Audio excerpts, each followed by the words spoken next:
就是互迄种汗油帮佮走落去安尼。这几年阮有慢慢咧做一寡生活化的物件啦，像如讲防蚊包。在20几年前，全省的中药房有15000几间，啊，甲今年剩7000间，啊，最近阮有估计即个迄个会员直直收起来估计搁10年后剩3000几间，安尼啊，所以照这个速度下去最后台湾的中药房会消失。礼拜暗时7点半，台湾技术铺。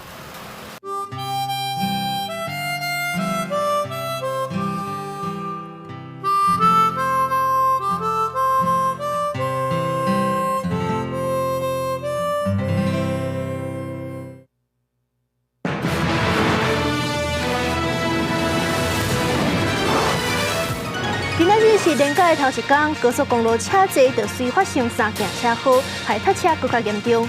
明仔早起，有关是路南的车会较多，过道就换做旧北开始有车阵。这上高塞车的国道5号，可能会一路塞到半暝。营用的停车亭无上限，停一天2、3千块拢有可能。台中市府表示，目前无统一的收费标准，敢若限制1点钟100块以内。市府嘛讲会加设挂公有停车场，用市场的机制甲继续压落来。新冠疫情退烧，这礼拜门诊急诊的人数可能是会冲到6万人，加上这5、2节的年假，人民南来北往，增加烧坏的风险。卫福部就宣布讲，6月初1开始，全国21间部立综合病院会新开新冠特别门诊。2025年上北世总运今仔日就要煞过办利用典礼，这届世总运突破真侪纪录，亲像这届是历来上侪选手的，选手的年会范围上宽，甚至阁有历来上届集会选手来参加。更较新、更较侪新闻，请收看暗时7点 AM 新闻。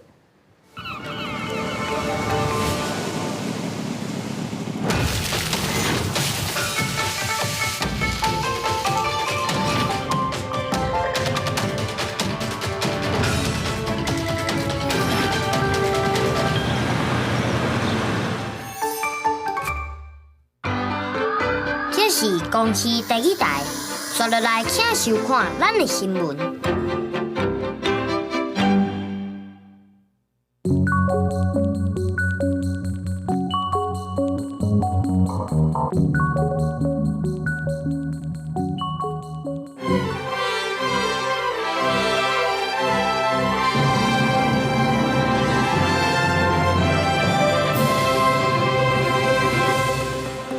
又搁有台湾人因为翕相，伫咧南韩去互抓起来，这回那像是摕手机翕南韩国情院内底去互警方拘留。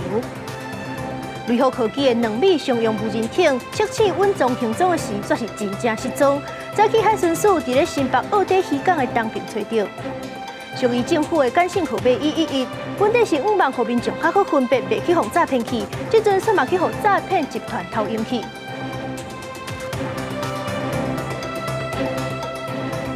各位观众朋友，大家好，欢迎收看5月30公视第一台 AM 新闻，我是苏眉。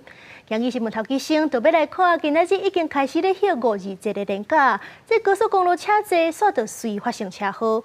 早起这国道3号路南道3大发生事故，造成塞车。也若明仔载年假第2天，早起有关是路南的车会较多，也若过道了后，就会变做是旧北开始有车阵。这国道5号是有可能会一路塞到半暝。也若是机场的情形，今仔日是有真侪民众趁年假要出国。这桃园机场今仔日要出国的人就约6万人。第人员引导旅客接排队，早起7点外，桃园机场报到柜台，旅客排满满。桃机公司统计，年假头一天就约6万人出境。会担心要排很久，所以我提早到。提早多久？开会前3小时到。这别的已经大排场了，排到这边来。刚看的时候有没有吓到？有，没有想到就是可以排这么长。桃机公司估计对5月29到6月初2，总共5天5日岁年假试运期间，桃机总运量超过68万7,000人次。建议旅客提早3点钟到机场，也使多多利用网络报到。除商务车厢之外，其他车厢都是自由座车厢。要搭乘自由座旅客可以多加利用，谢谢。因应路南旅客真多，台湾高铁启动加开专属游览列车，也若赶伫连假进前代替北回线，东小清水溪桥和林到总德路段改建工程完工，进前因为工程停驶，27日次也恢复加力运输。国道高速公路部分有加第3月连假第2天，顶半天也是路南车流为主，到下半天就开始出现上北车流。有各国一上北较塌的保养系统，也有湖口路段可能塌到暗时，也若各个上北车真侪情形可能会到透早。国五路段北向的宜兰坪林路段，拥塞的情况会比较早出现，大概在早上的11点开始，一直到凌晨都会有车多拥塞的状况。苏花路龙部分连假头一天往华东车速平均会使维持伫60公里左右，有加连假第2天车流会更较少。不过最近可能有午后雷阵雨，提醒用路人若拄到雨较大，一定要小心豆豆仔驶。记者综合报道。连假期间有真侪民众去绿岛佚佗，毋过伊下晡说是有绿岛民众去绿岛的大白沙附近耍水，这个民众说是失踪去，这是一个密室国籍的查甫人。有3名外籍民众于绿岛大白山沙岸实施戏水活动，上岸后发现1名友人未归，本署获报后立即展开勤务岸海统合实施救援，安检组人员实赴现场，与报案民众了解失踪民众为墨西哥籍男性，疑似遭海流带离岸际。本署第15海巡队绿岛分队巡防警请勤出勤。海巡表示，这个密室国籍的游客，那像是去互海捞假去。这阵海巡、警消，甚至阁有民间的渔船都已经出动，等咧找人。咱来看这顶日有2个台湾人伫咧南韩的空军基地航空展，牵涉是非法翕美国的军事设备去互掠起来。这伫咧昨又阁有一个台湾人，那像是摕手机翕南韩的国情院内底去互警方拘留。因为即阵台海局势是真紧张，各国拢加强戒备，所以讲到提醒咱的观众朋友，若是出国要翕相的地点较敏感，就要注意，千万唔通去违反人的规定。5月7日，才发生2个台湾人涉嫌伫南韩乌山空军基地航空展非法翕美国的军事设备，互逮捕。而国阁传出一个台湾的查甫人，疑似摕手机要翕南韩国情院的内部，互警方拘留。我国驻韩国代表处已于第一时间掌握当事人在韩国遭逮捕的情形，并提供必要协助。外交部呼吁国人在海外务必遵守当地国法令。外交部表示讲，案件已经入去到司法侦查的程序，会确保个人应该有的权益。最近定发生中国人家己入去美韩主要军事设施翕物件，互查到。7日的美军乌山空军基地航空展，就禁止中国和台湾等一寡特定国家地区的公民入去。专家分析，因为台海的局势真紧张，日本、韩国、菲律宾等国都已经加严防范相关的渗透。不只是日本。韩国也发现说，甚至菲律宾也发现说，怎么好像有很多的陆籍的一些大学生不只是对基地军营甚至连那些菲律宾偏远的一些离岛，他们都有人去拍摄。专家提出讲，想要翕包括军事基地这基本设施，应该寻求合法申请的管道，譬如讲参加基地的开放，但是翕进前嘛要注意相关规定，避免去犯法。另外，最近抖音嘛传出疑似中国军队退役的军人穿迷彩服出现伫桃园机场。查甫人故意展出退役军人正含中国的护照，搁翕航警局大队的看板。陆委会已经掌握这个查甫人的身份，是对印尼来台湾转机的，无入境嘛无申请入台，未来会注记而且严审入台的申请。记者综合报道。顶日一只雷虎科技的2米商用无人艇，伫咧苏澳外海咧测试稳重行踪的时阵，说是因为海上歹真正失踪去。这雷虎是开20万请人倒找，今日早起海巡署是总算伫咧新北澳底渔港的当边找到。顺风艇拖的船就是雷虎科技试验的2米商用无人艇，进前伫宜兰苏外海进行日中军游测试，拄到海象无好，致使控制无人艇的通讯中断失联。雷虎科技公开赏20万开放协船。海巡单位3日伫澳底渔港东方差不多1.6海里海域发现可疑混合雷达的目标，到场确认是雷虎的无人艇，目前已经拖转来澳底渔港。雷虎科技发出消息，表示设备已经正常，测试数据嘛真完整。确认该目标为雷虎科技股份有限公司之所属无人船，经联系该公司确认，将派遣作业船驳前往现场进行拖带回收作业。雷虎除了研发商用无人艇，嘛打造8米的攻击无人艇海沙800，即个争取军工订单商机。中科院6月17、18拄好举办国内外厂商水面无人载具的展示，包括高轮国际食人鱼、两德造船工业乌条，也有雷虎海沙800，拢会参加展演。学者分析，攻击无人艇会当伫台海作战发挥功效，执行自杀任务，打击强军水面艦。如何用一些这个适当的这个导控跟归向的方式，那个让它能够这个靠近敌舰，然后这个在这个重要的部位这个发动攻击，那这个也是那个必须要探索的课题。为了充实国防，赖总统发讲国防预算占 GDP 的3%。路透社报道，美方有意增加对台军售，金额会超过川普第一任的183亿美金，也甲拜登的84亿美金。嘛讲到美方爱台湾在野党卖动国防预算，国军重要武器装备都是依整体的防卫构想以及兵力整建计划筹建的。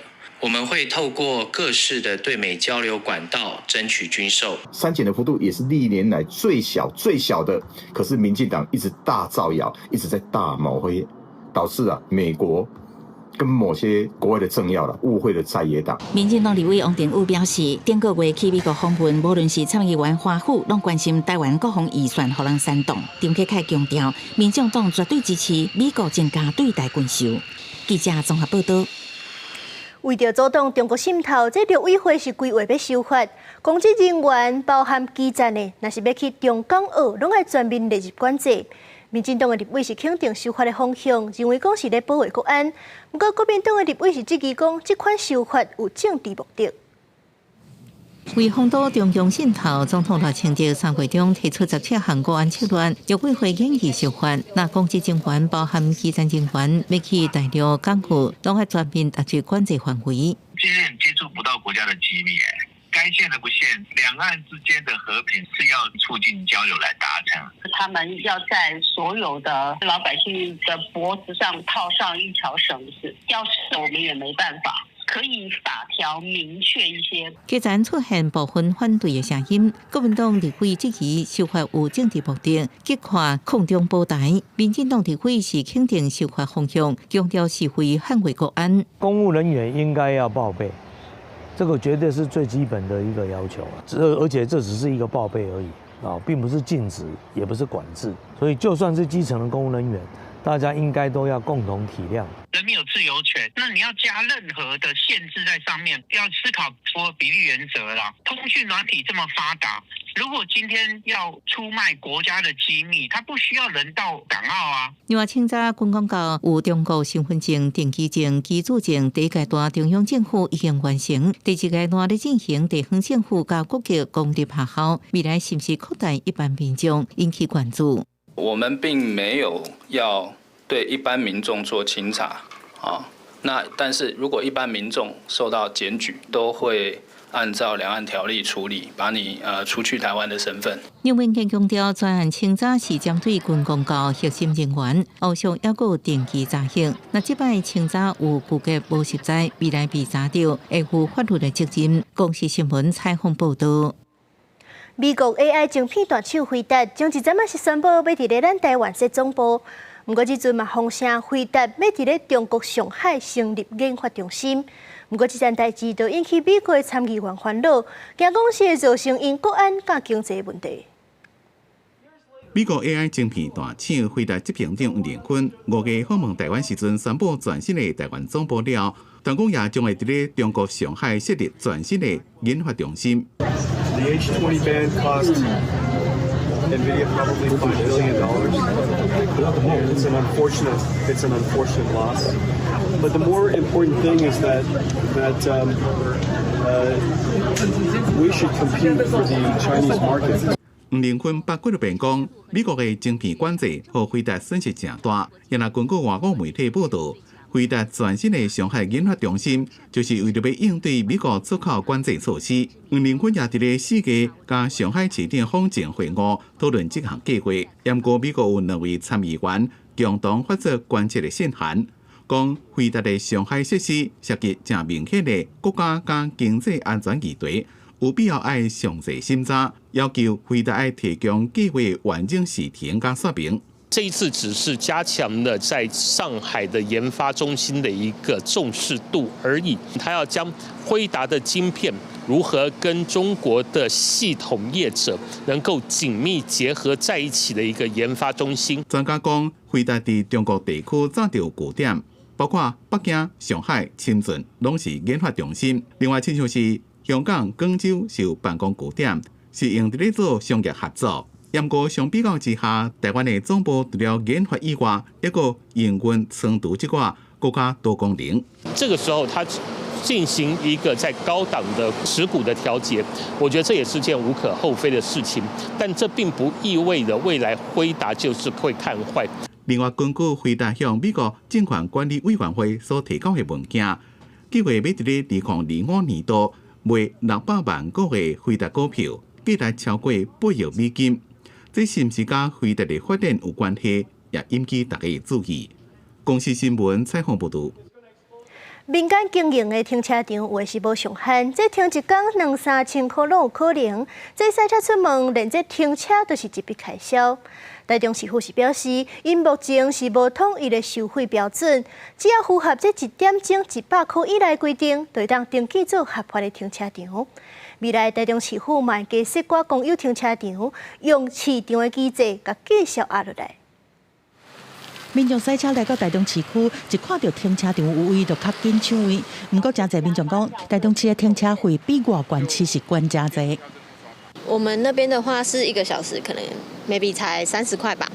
对，所以50块其实半小时真的是有点没办法接受。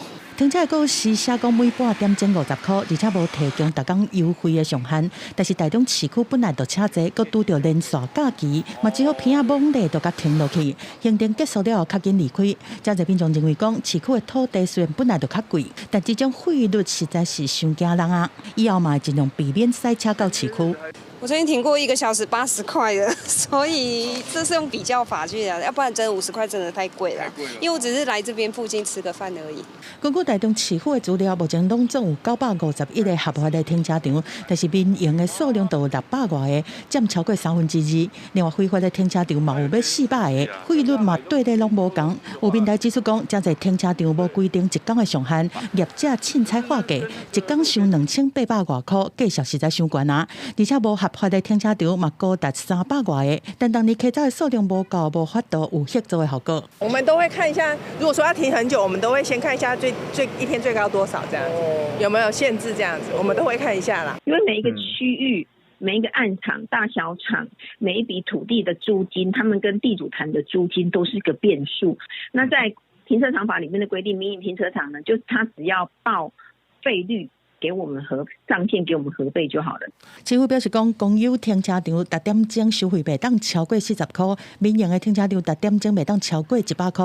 因为受限停车场法的规定，加上大家按照的条件无同，无法度全面规定收费的标准。但是对市场机制开始做，含积极增开公有的停车场，适度互民营业者压力，对非法的停车场嘛加强稽查，确保民众的权益。记者综合报道。嘉义有民众要旧房建设的有卖厝，这高厝的日期算是一直延前，甚至最近这建设公司已经走落去啊！民众纳几百万的头期款，即阵是厝也无钱也讨袂转来。其实这款纠纷已经不是一件两件，这受害民众就希望政府会当重视，想办法解决。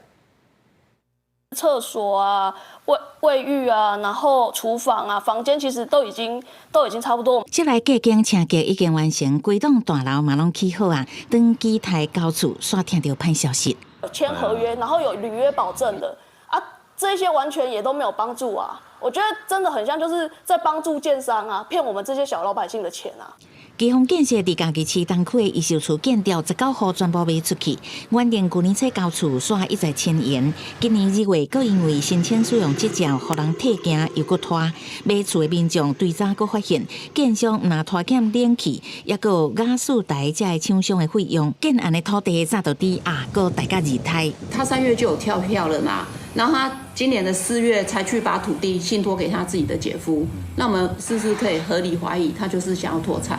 受害民众大部分是头一届买厝的人，是看介意当地生活机能，开96万至200多万不等的头期款。即马建设公司负责人一直唔出面，所以因找无人通处理。那建设公司如果未派员出席协商不成立，那预售屋的买方就要进入后面的司法救济程序来保障自己的权益。盖好的建物呢，它有一个法定的抵押权，所以它的效力呢还是会优先于这个消费者。所以看起来的话，消费者呢，他能够取得的这个债权的优先顺序它会是属于比较后面的，属于一般的债权。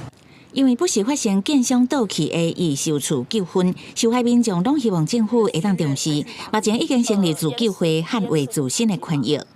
记者综合报道。来看两件电火条倒去的消息，一站是发生在台中台里新仁路2段一塔工地，怀疑是施工造成这地基漏气，电火条才会倒去，这嘛造成附近600外户要700户停电。也若是另外一件是伫台北北投的基岩路，这台电怀疑是因为连续落雨两天大雨，土少松软，这电火条才会倒去。监视器翕到车辆来去的市区，这个工地边仔的电火条啊，雄倒去，电线落伫咧车路顶悬，车辆无法度过。而到暗头啊，台中台里新仁路2段这个工地边仔的电火条啊，雄倒去。台电暗时接到通报，赶紧派人去修理，第一时间造成689户失电，一直到30早起，附近也阁有43户无电通用。冰箱，还有我们电视也没办法看。对啊，现在打不开啊。我们现在就没有电了，好像10几分钟前又被停电了。林先生讲，徛过的铁门无电，无法度开，只好先踮厝内。市府也赶紧调透地雷达，确认地面的骹敢有去互乌了了的情形。初步了解，哪像是这个工地施工无细腻，除了市府的开发，台电嘛会针对派去的设备对建商讨赔偿。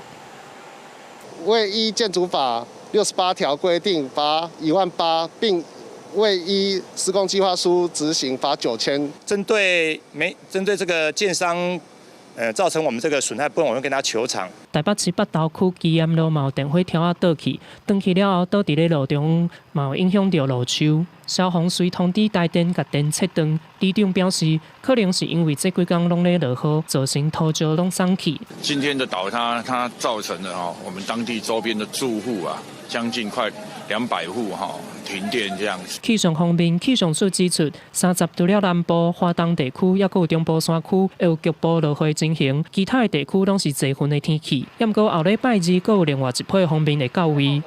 2号的时候，随着西南风逐渐的增强，所以带来暖湿不稳定的空气，因此呢，中南部地区下雨的机会是比较高。气象署表示，预计测试方面影响，各地拢有落雨的机会，其中西半部有局部大雨的机会，民众要加注意天气的变化。公司新闻综合报道。司法部112年推出号码111，是属于政府的简讯号码，望就是要让民众较好分别袂去互诈骗去。不过，即阵连这111号码嘛去互诈骗集团偷用去，有真侪民众看到111，就相信讲是政府发来，颠倒是伤过头放心，就安尼去互误倒去。伫咧遮，就要提醒咱的观众朋友，即马诈骗的手法是一直咧变化，一定要多多查证。日常生活诈骗陷阱多，不少民众已经养成会做查证，啊，不过就连111政府专属简讯嘛传出互人偷用的情形。还是会就是查165反诈骗，就是再看一下，确定是不是真的。我还是会相信诈骗的问题应该比较不会从政府这个角度切进去。进前道民众收到111政府专属简讯，继续高雄监理站发送交通违规罚款无缴的通知。简讯当中各附钓鱼网址。民进党立委蔡其昌嘛指出，这阵啊警方伫南部查到诈骗集团利用叫做2G 基地台发送111简讯，代表政府简讯也有可能叫诈骗集团利用。来自111也不见得就不是诈骗，因为现在的电信其实是网络电信时代，电脑可以在数位上显示成任何你要的号码。111的部分呢，这个目前都还是零星的个位数啊哈。天书桥提醒，诈骗集团手法多变化，可能透过车载移动基地台，伫地电区遐内发送假的异议简讯，和本来是政府识别代码的异议平台出现误导的风险。提醒民众一定要提高警觉，莫点不明的连结，莫着急回应，挂断连结，提醒家己查证，才会当降低诈骗风险。或者嘛建议政府应该跨部会联防，才会当精准有效拿查诈骗简讯。让你的手机连到它的移动的基地台的时候呢，它就可以把你的手机降频降到2G， 然后呢，透过那样子的漏洞去发简讯给你，有可能你会收到是11的这个简讯，但是呢，就是不是政府发的。针对警方查到诈骗集团用假的2G 基地台发送异议简讯 ，NCC 代理主委陈宗秋表示，5月初开始，安卓新手机拢会仪式关起来。iOS 手机上班伫今年底前也会做修正，未阁收到这种的简讯。记者综合报道。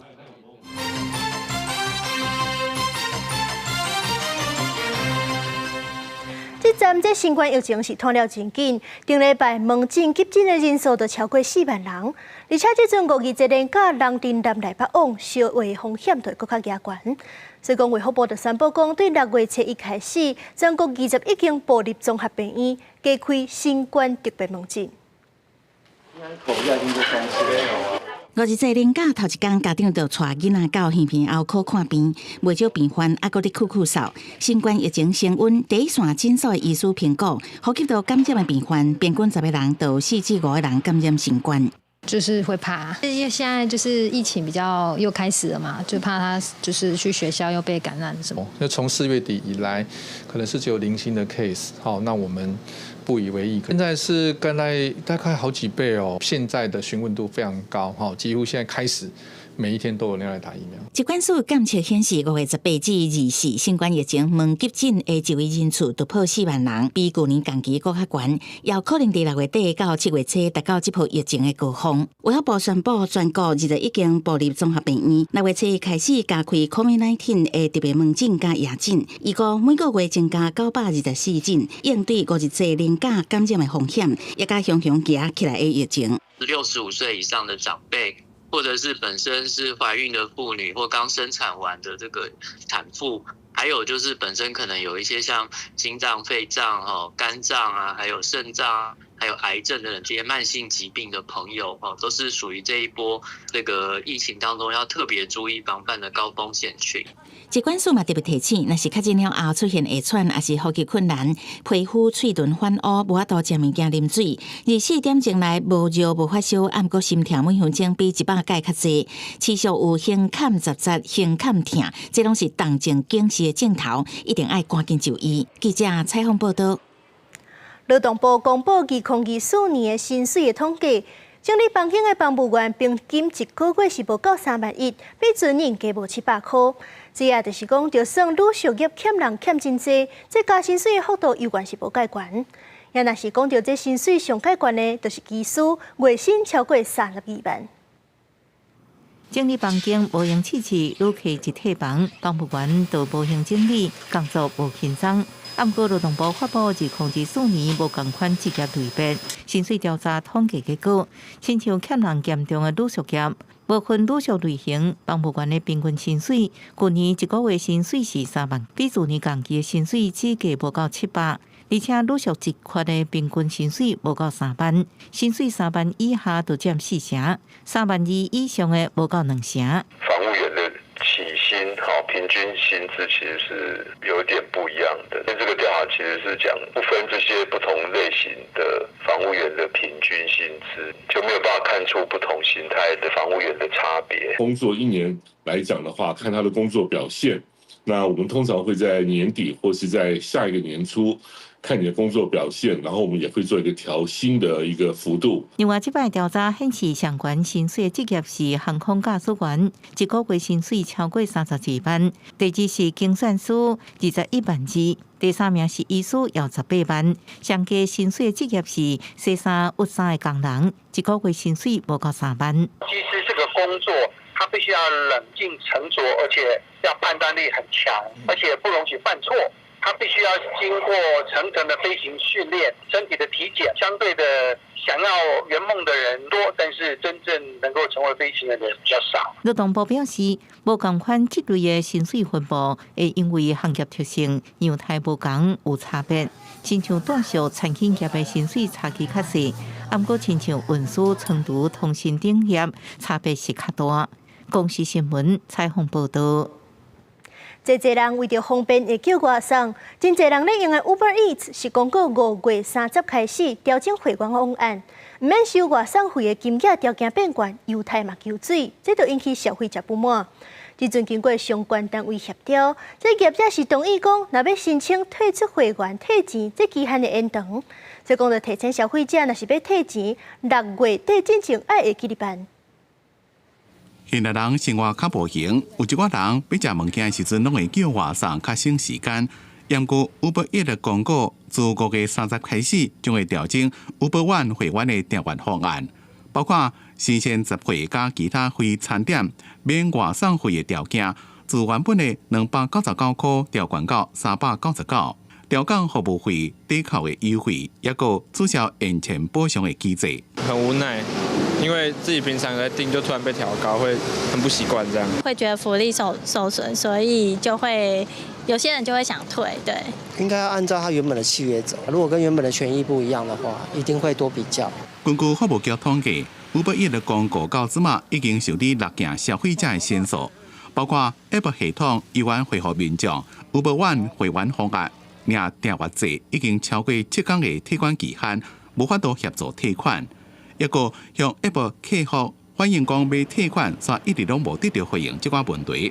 服务局认为，这项变动已经影响年订阅制消费者原契约的应该享受的权益，违反诚信原则，要求延长退款的缓冲期，来确保消费者的权益。北市府已要求业者延长退款缓冲期，让消费者可以依照原契约使用到订阅期满，研议补偿的措施，并强化通知义务。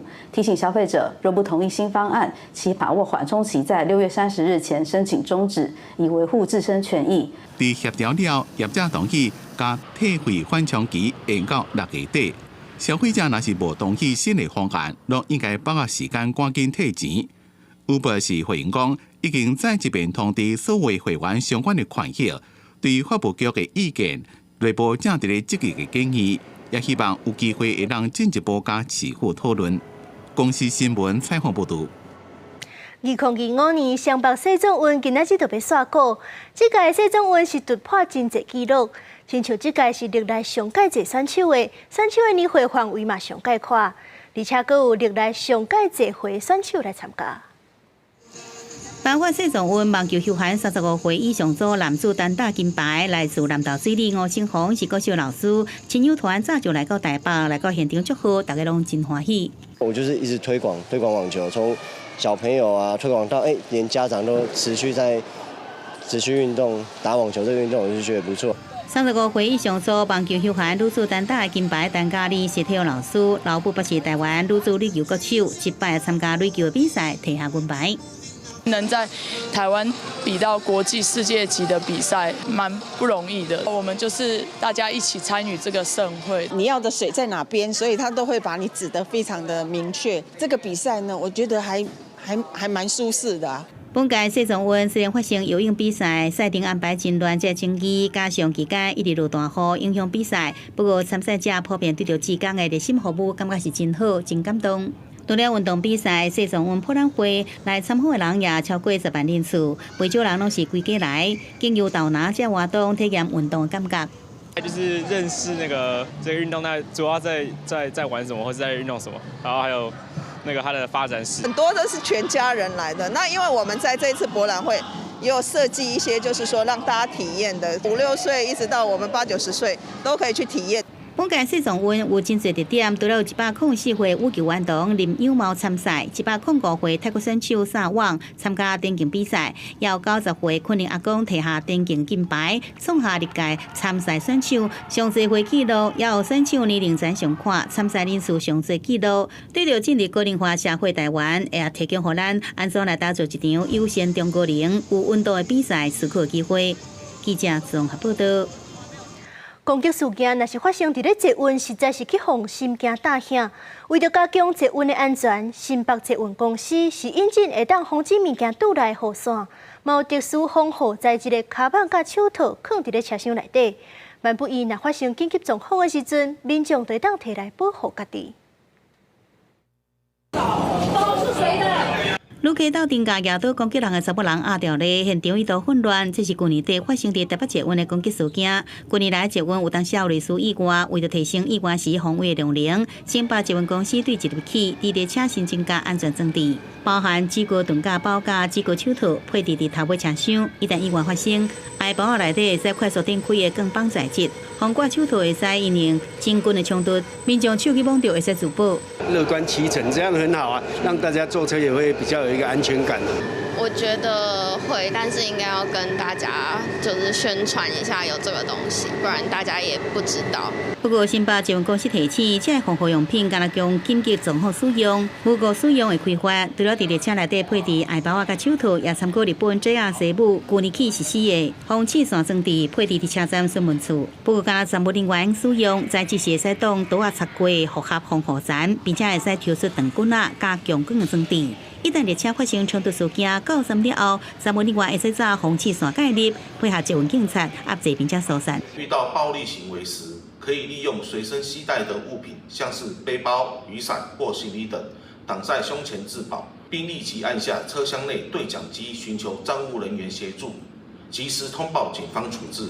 台北捷运正伫车站询问处配置盾牌、长棍啊、强光的手电，保全配置有警棍，也有防湿的喷剂。部分另外配置电击棒。当意外发生，刑控中心会同时通知警察机关，安排站务人员甲警消处理。对着各种维安警警拢会演练作业。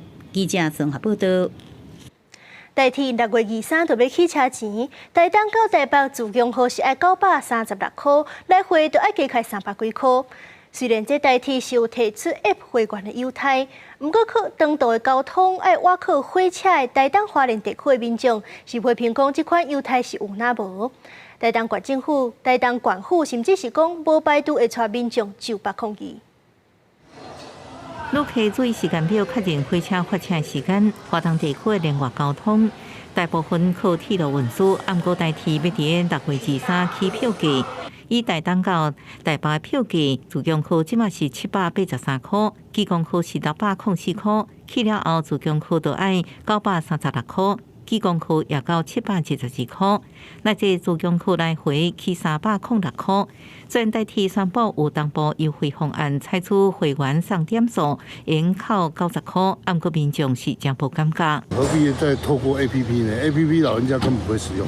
一个月如果说要北上个2次，或一个月要回去个4次，这样都要1000出。苏花这一段就是补助的铁路维护上，我希望政府这边能够多一点的相关措施。民众承认，台铁起票价对通勤的上班族学生来讲是一笔真大开销。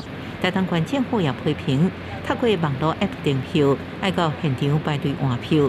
订票还佫限制只有1张，免为亲人、囡仔订票，对老人无优先，是真无便民。我们东部的长辈们，大家要买车票，还必须去排队，这怎么会是相对的优惠呢？如果台铁公司没有办法提出可行的方案，我们不排除带着抗议的民众到北上表达我们的不满。国民党台东县立委黄建斌在面册批评，台铁优惠方案清清彩彩，服务爱增加，用华东基金来执行扩大折扣。台东县政府表示，台铁应该先提出北回、南回铁路改善方案，让华东居民有安全转去的路。再过来讲起价，也无排除带民众上北抗议表达诉求。公视新闻采访报道。明仔载就是5日节，今日早起台北的南门市场人都吵，真侪人是专工来买粽食一个气氛呢。有当是请20个员工来斗3工。不过提醒大家，这食粽都要注意胃肠的状况。有营养师就建议讲，要食进前会当先啉无糖的豆奶、牛奶，也是补充蛋白质。除了做消化，生痰瓜都袂食遐济。521连假第一天，民众是赶紧来到人文市场买肉粽，就是为着要感受一下过节的气氛。现场的人潮是吵，这店家也派出20几个员工来斗3工，大家是无闲试炒。肉粽搭各种口味真侪款，北部粽、南部粽、客家粽、甜粽，各种拢总有。民众紧甲也买甲真欢喜，就算平均一粒去5块至10块，民众也是一袋一袋炸当去处理。我个人是没什么感觉，而且现在人吃的少，所以没什么太大的影响。我买15粒，我拢要甲朋友分享诶。变啊，521就有人会种较介意南部粽，也是北部粽，也是倒一个热量较悬。营养师表示，这两种肉粽热量拢是差不多的，无啥物差别。521食粽上重要的是营养爱平均，建议食粽进前会当先啉一杯无糖的豆奶，也是牛奶，先补充到加面软白质。食肉粽的时阵吼，有一个重点就是一定爱配蛋白质的食物。我可以建议讲啊，糖分爱注意的人，建议讲，你食肉粽进前吼，先饮一杯豆奶，还是讲用一杯牛奶，拢是 OK。上济一天食一粒是较拄啊好啦，更较好食的是适量就好了。另外，营养师也提起一粒肉粽等于是2碗白饭的热量，会当选较细粒的肉粽。重要的是爱选一寡较有纤维的青菜来配，亲像配冷仔菜、苦瓜、青花菜，拢是真好的选择。才会当欢喜食肉粽，享受过节，也会当食了健康无负担。记者陈选林秀凯台北报道。云林县是咱全国市底市上界侪县市，而且咱台湾即阵已经毋是低济疫区会当外销。说讲中央地方的补助猪农升级设备，已经超过500间猪条改建好势。有猪农希望讲政府会当继续补助，互咱的台湾猪肉会当拍入国际市场。正常水管工作人员无因设定自动清洗机，未来靠这台清洗机就会当完成猪条清洗工作。会当大幅减少人力和薪水，出水量也可以达到那个省水的目的，然后会帮助农民，就是在人力部分可以减少他长时间在畜舍里面。要去推广给所有的民众跟所有的养猪业者知道，我们已经在进步，我们也在努力，尤其是对于环保、对于社会责任、对于我们这些畜舍的一个提升。云林县市底投诉150万只，全国上济，今年的产值250亿。为了协助猪农让形体升级，毛民众更加了解产业转变。云林市底读册会邀集超过50间的跳务相关企业，包括疫苗设备自动化系统等，希望县内跳务业者朝向更加智慧化、永续化发展。来因应现在低温非游区受精后，会当迈向国际市场。养猪的环境完全透过 AI 智慧，那现在不只是高床式，甚至是密闭式、水帘式，那包括自动的这个投料、自动的清洗，包括抽风设备。我想云林县政府跟中央共同的配合，最重要我们就是希望我们养猪的这个环境都不断能够提升。是因为一开始前1年大家观望的心态，那第2年开始尝试，后续发现确实是有蛮不错的效果。但是因为我们台湾老旧猪舍相当还是多啦，所以就是说大家有想法，就是说，是不是可以再延长这？有网友表示，这几年来，政府配合中央推动市地场的升级转型，由110年到113年投入12亿的补助经费，协助县内超过500场的猪条完成升级改建，嘛希望中央会当延续补助，继续强化产业竞争力和永续经营。公司新闻王雄为你报道。桃园市动保处伫咧大溪一间货柜厝掠到非法狗仔探种，现场是查到26只品种狗。这款非法探种、非法买卖行为，相当是当罚到300万。两卡大货柜都藏伫草坡仔内，竟然是非法狗仔的繁殖场。地点就伫桃园市大溪区空中路的巷仔内。最近是因为狗仔一直未去互民众检举，动保处去稽查，查到货柜内有26只品种狗，有贵宾犬、约克夏、马尔济斯等，已经先带回安置，还阁无看嫌疑人，会持续追查。会进行这个土地地籍的一个调阅。把地主查询出来，然后去进行后续事主的一个追查。互人查到这个大溪非法狗仔的繁殖场现场的环境真臭，狗仔的屎尿真久无人清，阁有真侪只狗仔的狗毛拍死角、指甲身过长，也阁有疾病的状况。另外，也阁有狗仔的声大，互人亵渎，真无人道。这26只狗有非必要的一些处理行为，像是说怕就是被别人发现，所以全部的狗都有做切声带的处理。有一些狗是已经完全没有声音，然后有一些狗是勉强可以发出。专案牵涉不当饲养狗仔非法经营贩食、买卖狗仔的代志。动保处表示，后续调查若是事实，会依照《动物保护法》第25之2条的规定，处10万以上300万以下罚款，并没收所有的狗仔。公视新闻采访报道。为着让教育部的台湾台语词典会当对时代进步，教育部增加770个台语用词，有的是新词，有的是强要社团喊你咧讲的词。另外，这届嘛增加真侪趣味的台语俗语，咱做伙来看。最近国内新冠疫情真严重，卫福部爱民众注意潜伏期。这是潜伏期的台语要安怎讲？只要拍你伫咧台湾台语词典查落去就知影，或者按做期。怎么做按做期？我唔知。就是疫情前啊，迄个华语咧讲的就是潜伏期的意思，有听过？这个字是教育部台语词典新加出来台语用词，毋那是这个字，这届教育部拢总加出来770个台语用词，包括一般的用词有280个，亲像好家己就是华语的义包，暗珠就是好字的意思，也有48个俗感，亲像暗头仔食西瓜，半暝仔反正，意思就是咧讲人中途变卦，袂使牵拖厝边，讲人出问题，毋检讨家己，敢若会晓牵拖别人。若是甲即款用词摕去公园问阿伯阿姆，因拢真够解说。食西瓜半暝仔反正啦，意思讲伊暗讲的代志，甲明仔载讲，伊个无共款。讲袂使牵到厝边，啊哪有啥？你讲骂？嘛毋是这个骂啦，敢若一个月客仔话啦。即届有参与台语用词的委员罗光成也表示，教育部立定这几档真骨力咧收集台语用词，即寡新词收集的管道有分3种，第一种是民众的投诉，第二种就是教育部家己有训练一批台语小组来找新词，第3种就是参考各种的台语立定。咱有一寡过去民间有咧用的物件，到点可能落高去。过来讲有一寡新的观念、新的物件，因为其实咱即马政府咧做的工作，毋那教育部即马咧做这公司，嘛有一个公司的新词的小组。罗光成也分享时代咧改变，若是有一寡较无好听、较无尊重女性的台语俗感，因拢会闪开。教育部也表示会持续来增加，互基础的思考愈来愈丰富。记者陈选林旭凯台北报道。嘉义鹿草乡为着要运用有历史价值的空间，是甲过去的较早的卫生所改建做鹿仔草文化学堂，甲文化部争取补助引进数位展览，互来遮参观的人会当亲身感受到在地文化。伫鹿草乡的地图顶面，每一个标识拢代表着鹿草的人文特产甲历史风俗。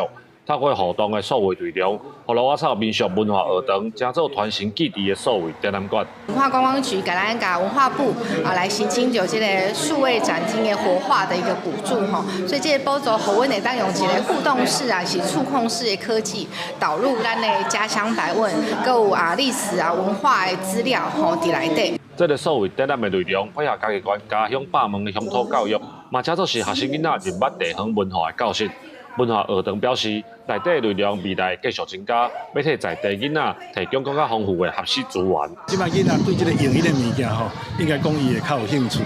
我想来当把这题目拢设计成这个数位的这方式来呈现，那对囡仔的学习或者是老师的教学应该我感觉拢有正面的帮助跟意义。我觉得它很好玩，它能自己操作，看那个家乡100问的东西，就不用局限于书本。透过数位科技打破室内展览数量的限制，乡公所表示，庄脚所在有这款设备，唔是干那保存历史，透过文化平权甲数位科技的结合，互这间文化学堂会当成做认捌鹿草乡的文化起点。记者林慧婷嘉义报道。来关心国际消息，南韩总统大选进程，因的军方却是一直咧突锤。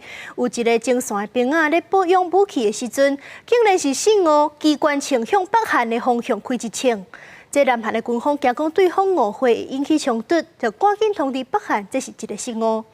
另外，南韩还有一只海军的巡逻机，昨起飞无几分钟就载落山拿，飞机顶4个人隆重罹难。画面上，乌色高烟一直呈开所在，就是南韩空军一架顺路机落去的所在。事故发生了后，有关当局是派出大批消防车甲人员去救援。南韩海军声明指出，这架顺路机离到下晡对东南部坡航空军基地出发，进行起飞甲降落训练。严格才拄起飞大约6分钟，就落伫坡航市区附近的山林内底。有人看到飞行机落来，并且听到爆炸声音。因那飞行机倒毁了后，一度引发森林的火灾。经证实，机顶4名技术员是全部罹难，遗体已经伫现场找到。也伫这个坠机事故发生前一天，一名自首伫首尔附近京畿道扬州市的精算士兵，拜三暗头伫执行武器保养作业时，竟然失手以起落机关枪向北韩方向射出一个枪指。军方赶紧经由广播向北韩来说明，加在后来并无发现北韩有无正常的动作。实际上，顶个月23，南韩也发生相关的事件，江原岛一个精算士兵无细力对北方来射击，枪指探过北韩的防护门。也伫南韩下礼拜即要举行总统大选的敏感时刻，军方连续出状况，不便引发外界烦恼，也两韩情势更加紧张。伫这同时，北韩官方媒体继续报道有关金正恩强化军事力量的消息。金正恩伫拜四视察炮兵部队的火炮射击比赛，俄罗炮兵武装力量充分展现实战的能力。伊伫前一天主持劳动党会议时，下令解决军队建设甲军事活动中出现的一些问题。北韩最近拿对罗西亚派兵参与乌克兰战争，刺杀飞弹动作更加是一直增加，挑战意味真高。公视新闻张惠敏编译。加拿大中西部火烧山是愈传愈严重，已经有2个省宣布进入紧急状态，下令2万外的民众撤离。而且根据这气象预报显示，这几天拢未落雨，这火势恐也是真歹控制。民众用手机翕的画面显示，雨外天顶因为野火一直烧，规个感觉红色，相片内底远远望去，看无烧到倒位，火枝甲火焰冲半天悬，看落会惊。加拿大中西部野火一直烧，曼尼托巴省拜三大声宣布进入紧急状态，下令17000个民众爱撤离。省长讲，这是大部分的人记忆当中规模上介大的疏散令，因为这1个月野火伫当地已经烧毁20万公顷的林地，是过去5年来每年平均规模的3倍。当局表示，紧急状态会持续1个月，必要的时阵还佫会延长。这波野火嘛烧炭到萨斯喀彻温省。Today we're declaring a provincial wildfire state of emergency. 萨斯喀彻温省拜四嘛宣布进入紧急状态。这个省份今年入春以来发生200多件野火，目前也有17位火场伫烧。这礼拜进前已经有4000个民众撤离，省长烦恼所来情况会更加严重。Just looking ahead to the weather forecast, it doesn't look good. It looks like it is going to further deteriorate. There's no rain in the forecast. 伫天气温暖佮大暑，加拿大全境目前有163位导火点，其中一半已经失控。为曼尼托巴省撤离的民众表示，野火甚至烧到40公尺悬，消防人员根本无法度挖紧拍火，开车倒离开的民众拢踏伫公路，形成大塞车。加油站已经无油通加。针对民众面临的困境，加拿大紧急事务管理部已经应电话要求，派空军军机去曼尼托巴省北部2个偏远的原住民社区协助疏散民众。公视新闻詹惠敏编译。美国总统 Trump 的对顶关税政策移到去互贸易法院裁定违法 ，Trump 政府是随甲联邦法院提起上诉。这阵法院是裁定暂停进前法院的命令，也就是讲 Trump 的关税政策会当暂时恢复。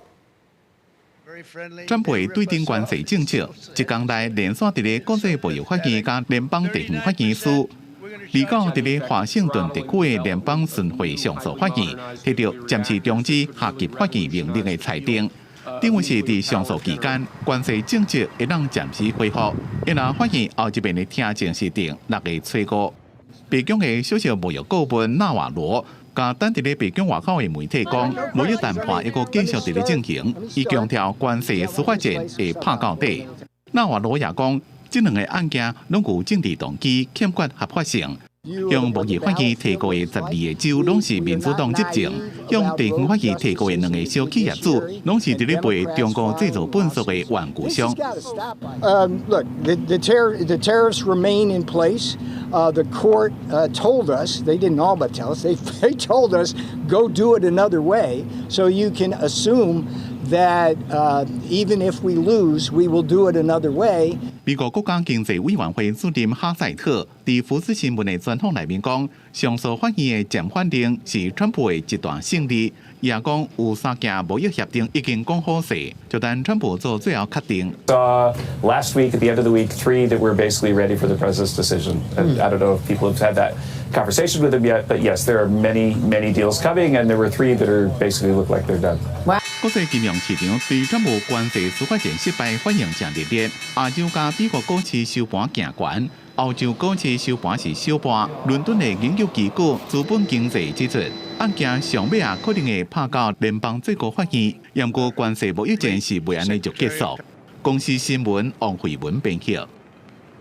为着让看无的人嘛会当感受世界名画，英国有一个目睭看无的钢琴家，是找专业的音乐人，打造属于每一百度的音乐甲声音。咱做伙来听看卖。英国时装钢琴兼作曲家戈德因为音伴部病变视力损伤，伊用这叫做故作之声的音乐唱法，是因为家己伫欣赏画时阵无法度看甲正清楚。When I go to art museums, I can get a broad sense of what a painting looks like, but I don't see a huge amount of detail. I struggle quite a lot. 戈德随英国 BBC 下海音乐创作团队、新广播音乐工作室合作，佮结合杜比音效传调技术，透过音乐甲特效、视觉影感觉的艺术元素，制作用听的名画，亲像达芬奇的作品《蒙娜丽莎》。不过，戈德感觉受感觉的是莫内印象派画《醉莲花》。We thought it would be fun to use the notes and then turn them all into water drops, but retain the pitch of them. 柔和梦幻的琴声配合水波音律，要彰显印象派画平静甲柔美。另外，孟克的作品《大画》是透过电动琴声营造焦虑的气氛。I made all the elements constantly wave back and forward, so everything felt unstable and wobbly and like curved like the paint did. And it's really amazing to have the opportunity to be in dialogue with this incredible iconic piece of work. 用全新角度欣赏和理解一百回，对所有人来讲，拢是一种全新的体验。这个活动收集也全部关乎英国皇家钢琴协会。And once people experience this and kind of build their own understanding of what it means, I think it will fuel interest and excitement in. 透过传绕音效科技，人亲像被包围伫一个无形的3D 音场当中，人甲艺术品之间亲像加一个新的连接。公司新闻洪如梅编辑。明仔载天气是安怎？咱来看各地头的详细资料。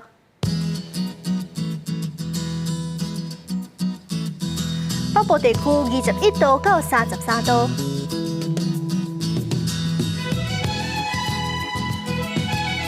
中部地区21度到32度，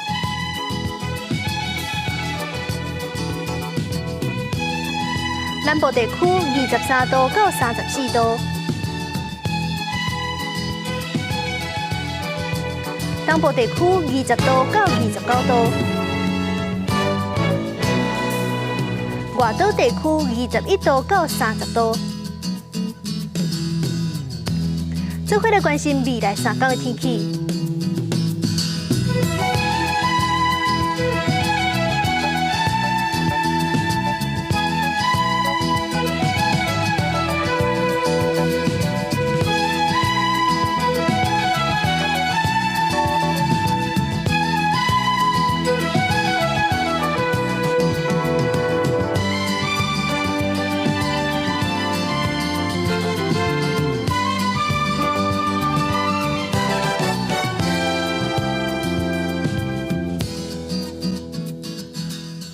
感谢您收看今日的AM新闻，我是苏比。咱明仔载同一个时间再会。